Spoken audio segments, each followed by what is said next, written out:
嗨，大家好，我是小新，我现在在印度的一个海港城市，今天带大家看一下它的码头，一个捕鱼的码头，跟我来看一下。从这儿看的比较清楚，没有什么遮挡，能看到整个渔港。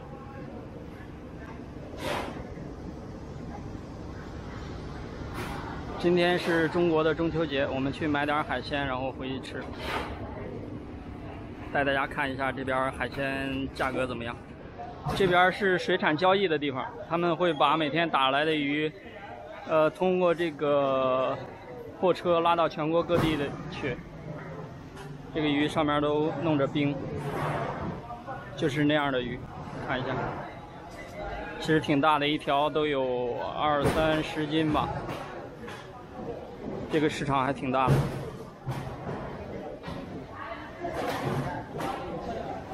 我们找一些就是零售的地方去买。这家的这个大虾，他说这个150一斤，1公斤，75一斤。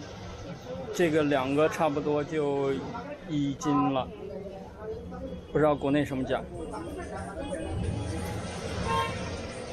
然后他说这种的是600卢比1公斤，这30一斤。这个大概3个2两吧。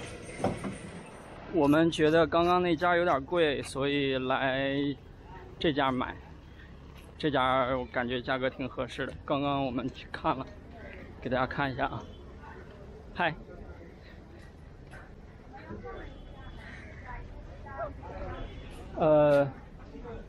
This lobster. Yeah. See, Yeah. which country? Which country? Country only. China. 他问我们是哪个国家的，看一下他家的。这个大概有1两的，这个才800卢比1两多一点，相当于80块钱1公斤，就40块钱1斤嘛。这个龙虾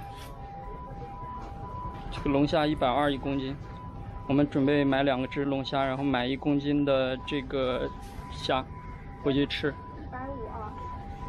120。120。1 kg. Yeah. 1 kg. 1200. 1200. 看一下，对比一下，这个就大多了。我们买了2只龙虾，这2只龙虾加起来是3斤多，然后买了1斤半的这个大虾，一共花了2000卢比，相当于人民币200块钱。今天过中秋，我们就吃这个了。那好，今天就拍到这儿，喜欢的朋友关注我一下，后边会有更多相关的视频分享给大家。